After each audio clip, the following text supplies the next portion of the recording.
Good morning, students. Welcome to the third class of biology on the topic excretion under the chapter life processes. In the previous two classes, we have already talked about the structure of the kidney, the human excretory system, the various excretory products that are found in the animal kingdom, and also the structure of nephron and the process of urine formation. Now in today's class, I will talk about the internally how the kidney looks like when you cut it open, how it looks. So first we talk about that. Now in this slide, you can see this picture which I have picked up. It shows that this is the longitudinal section of the kidney, and it is composed of numerous microscopic coiled tubules called nephrons or the uriniferous tubules. The nephrons are held together by the connective tissue, all enveloped in a firm capsule of white fibrous tissue. Outside the capsule is a layer of fat, the adipose capsule, followed by a fibrous membrane, the renal fascia. The fibrous capsule, adipose capsule, and the renal fascia, all these are actually the protective coats of the kidney. The adipose capsule forms a shock absorbing cushion, and the renal fascia fixes the kidney to the abdominal wall. The nephrons are much coiled in the outer region of the kidney and run almost straight in the inner region. These two regions therefore appear dotted and striated respectively in the longitudinal section of this kidney. The outer region is called as the renal cortex, and the inner region is termed as the renal medulla. The medulla is subdivided into 15 to 16 conical masses, the renal pyramids, each having a broad base towards the cortex and a narrow end called the renal papilla towards the pelvis towards the pelvis. Minor calyces join together to form 2 or 3 major calyces. So this is about the internal structure of the kidney, what all things are there when you cut it open. That is in the longitudinal section, what all things you can see inside the kidney. From the pelvic, this is the hilus part or the hilum. Blood vessels, lymph vessels, nerves, ureters enter and leave the kidney through this hilus. So now let us proceed to the next slide. Now we have already talked about the different kinds of excretory organs in different groups of animals. So in human beings, apart from the kidneys, we have other excretory organs as well. Now here the list is given. First, let us talk about the skin. The skin excretes mainly the sweat. That is, it secretes fluid and makes possible for the growth and repair of the hair cells. So through the sweating action, the skin excretes excess of salt, water and other metabolic wastes in the form of perspiration or sweat through the pores. Then we have the large intestine. The large intestine is a part of your digestive system. So here in a span of 12 to 24 hours, the waste products of digestion accumulate over there and they pass through the colon and rectum, and that way the waste products of digestion are eliminated. Next we have the lungs. The lungs excrete carbon dioxide. The main excretory product of the lungs is carbon dioxide. which is produced as a byproduct of respiration. Then the next product, that is your excretory product, is bile, which is produced by the liver, and it is concentrated by the removal of water and salts. So all these are the other excretory organs together with their excretory products that are found in the human beings.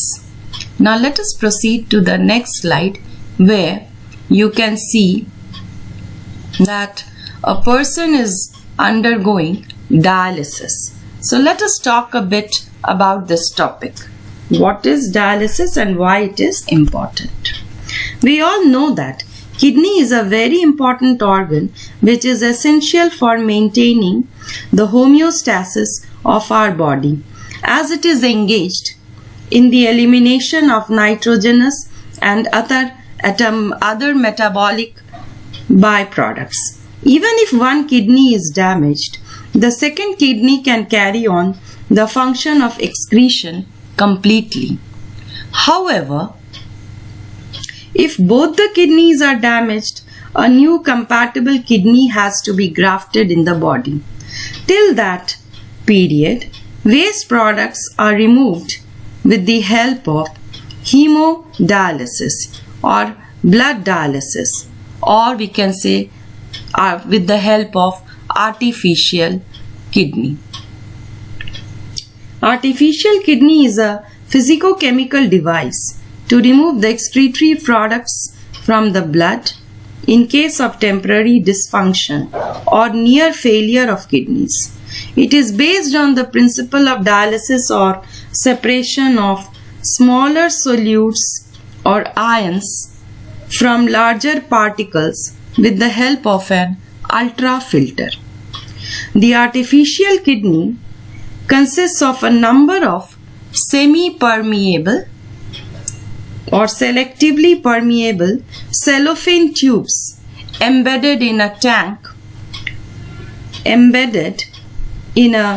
tank of dialysate or dialyzing fluid. The dialyzing fluid has the same osmotic concentration as that of the blood. However, it contains more of glucose. Nitrogenous waste products, phosphates and sulfates are excluded. So how is it done? Blood from an artery or a vein fitted to a pumping mechanism is mixed with heparin and cooled to about 0 degrees Celsius and then passed into the cellophane tubes of artificial kidney. Nitrogenous waste products, sulfate and phosphate of blood, pass into the dialyzing fluid.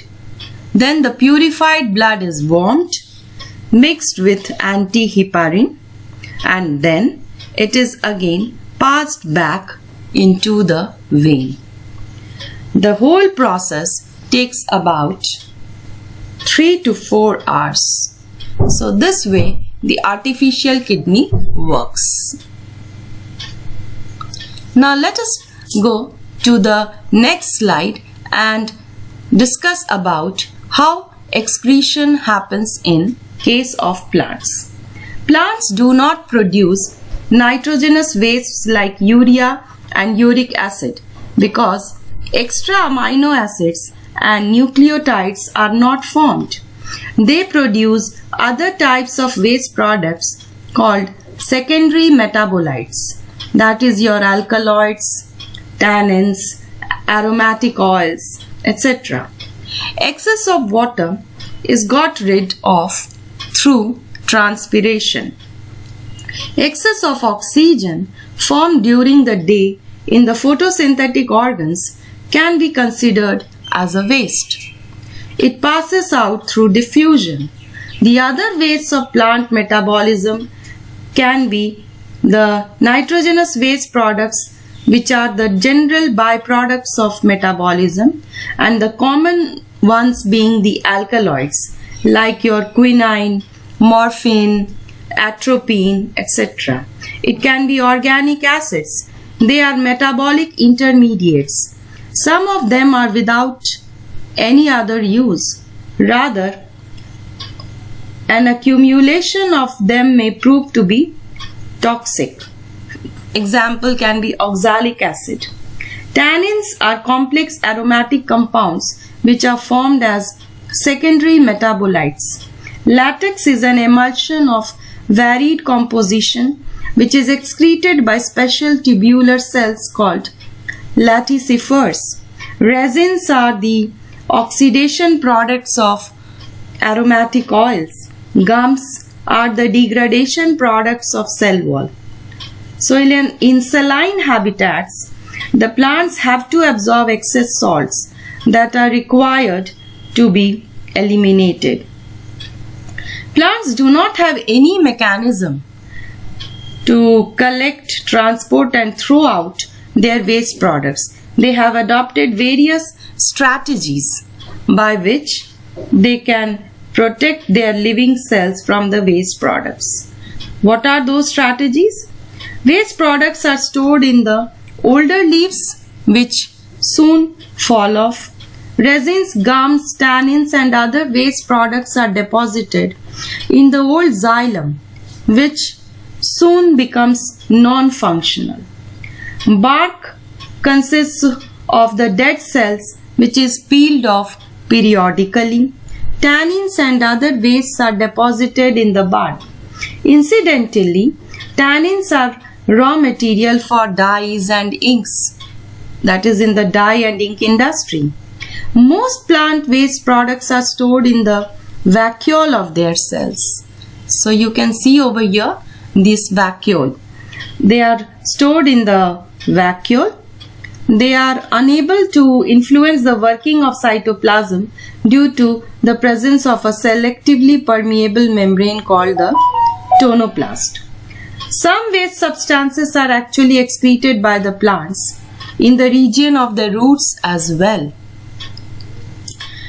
The toxic oxalic acid is detoxified by the formation of calcium oxalate, which gets crystallized into needles, what we call as the raphides, or prisms, what we call as the prismatic crystals.